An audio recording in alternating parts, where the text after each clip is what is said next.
got rid of my spoon. Come here, come here, come here. No, off. Get you out to your seats.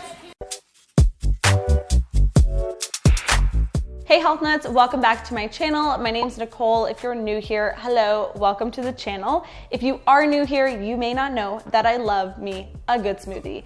Mostly green smoothies. That's Cashew in the background with a squeaky toy. Cashew, we're filming.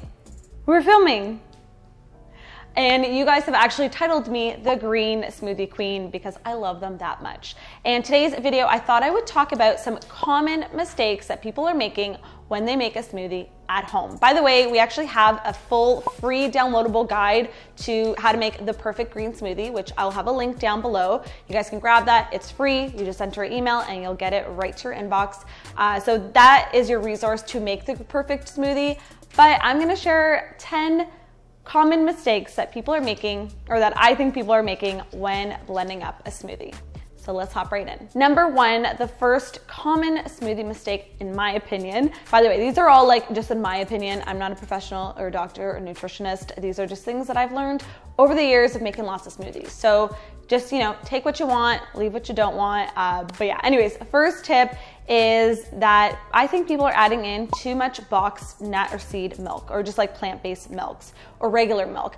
I prefer to do more of like a half and half style with my smoothies. So I'll do half nut milk or oat milk, and then I'll do the rest filtered water. You could also do just filtered water. I think it's fine to add water into your smoothies, especially if you're adding fruits like banana or mango, or you're adding in a protein powder. That's gonna give you that milky texture and taste that you want without adding so much boxed plant-based milk. My next tip is to not overdo it with the fruit. I feel like people are adding in way too much fruit into their smoothie. It's making it way too sweet and sugary, and honestly, it's not necessary. You can cut it down. You can use vegetables. It doesn't all have to be sweet fruits. You can use things like celery, cucumber. You can of course add in some greens, ginger. You can just add in more ice if you want it to be that texture and still cold, but you don't want to add too much frozen fruit. I also use steamed and frozen cauliflower and zucchini. That is my go-to. I'm not about a super sweet smoothie. Then it's more like a dessert than a breakfast to me. So switch it up, try to add in more of those vegetables that you may think are more savory, but aren't gonna add, they're gonna add like nutrients and texture to your smoothie without overdoing it with the sugar. So I actually have some awesome veggie smoothies that I will link down below if you guys wanna check them out. There's some unexpected vegetables that you may not think of using, but zucchini and cauliflower are definitely my go-tos. The next common mistake with smoothies that I personally find is people are not adding in healthy fats and fiber. These are two things that are gonna actually make your smoothie filling and satiating when you drink it. When people are like, oh, I have a smoothie and I'm hungry like 2 seconds later, it's because you're not adding like substance to your smoothie. Like, yes, protein is important, but fiber and healthy fats is what's gonna help keep you full, and also just like help move things along. And my go-tos are like flax and chia seed for fiber, and for healthy fats, I love avocado. You can put in some flax oil in there. You even like chia seeds and flax they have healthy fats in them too. So they're kind of like a duo combo. Even just adding those in are gonna be amazing.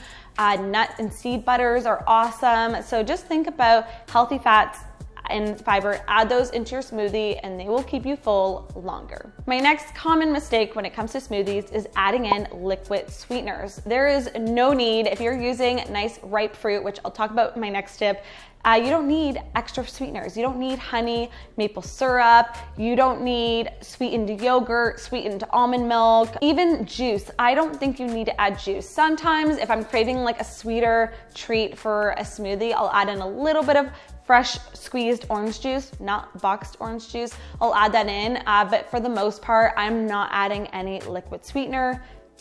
Fruit is sweet enough, and I don't feel like you need to add anymore. So like you may see on my channel, I may time to time add a little bit of maple syrup or something if I'm trying to make it more of a dessert smoothie, but we're talking about healthy breakfast smoothies here, and I don't think you need liquid sweeteners. The next common mistake is adding a protein powder that is full of sugar.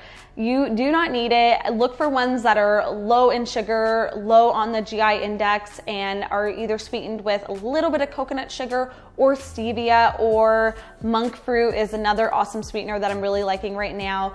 And this is just gonna help it still give your smoothie sweetness, but without spiking your blood sugar. So just look at the ingredients in your protein powders and make sure you know what's in there, because they can be chock full with a lot of kind of different processed ingredients. So know your ingredients, know the brand, trust the quality of the ingredients that they're sourcing it from, and just do your research on, like, protein powder is expensive, so make sure you're buying a good one. My next smoothie mistake I think people are making is not adding in real, fresh, leafy greens. I know that there's all these like awesome green super powders. That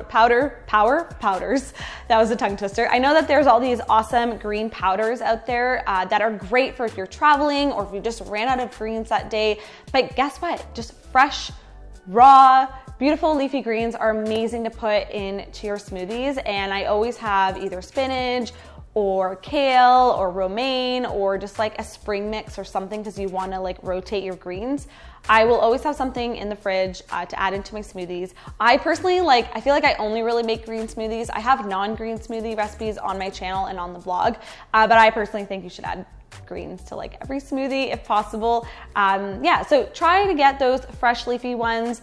Obviously, like in a pinch, you could use frozen if you have ones that are about to go bad. But yeah, the powders, there's a place and time for them, but I don't think that they should completely replace the real raw stuff. The next mistake is not having a variety with your smoothie ingredients. So same thing, like I was just talking about putting greens into your smoothie. Even myself, I can get into a rut of only using baby spinach because it's just easy to buy and throw in. But you really want to rotate your ingredients, rotate your greens, and have a variety of ingredients when it comes to making your smoothie. So some weeks I'll do chia seeds for my fiber and healthy fats. Some other weeks I'll do flax. Sometimes I may add a handful of dried coconut. Then for my greens, I'll alternate between kale, spinach, romaine. With my fruits, I'll alternate between berries and mango and banana. You don't always want to be doing the same thing. I definitely have my go-to ingredients that I'm even known for just repeating, putting them in my morning smoothie because they're just so good. But I really do try to like swap out turmeric for ginger, or swap out zucchini for cauliflower as my base. So just have fun with it. You can use my smoothie guide. There's lots of different ingredients for different sections of your smoothie when it comes to fruit, vegetables, milks, and fats and protein and fiber. It's all there, so you can kind of just like rotate each week and try different ingredients and different superfoods and just have fun with it. Spice it up. You're gonna get bored if you're drinking the same thing every day. Okay, this next tip is so important. You guys ask me all the time how I get a super smooth smoothie, and really it's all in the blender. Having a good blender is so important when it comes to making a good smoothie, in my opinion.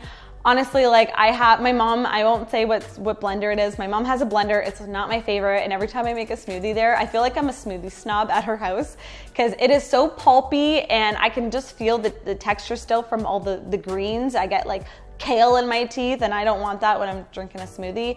And it's just too fibrous. Like there's too much texture. And I personally love a smooth smoothie. And honestly, it's in the blender. And I will actually link a higher end blender as well as a affordable blender, because I know not everyone can just go out and buy like a $600 blender. I get it. I waited years before investing in one, and even still I was like, okay, should I make the investment? And honestly, it was the best thing ever. But there are definitely options for depending on what your budget is. So I will link my two favorite down below for you guys to check out.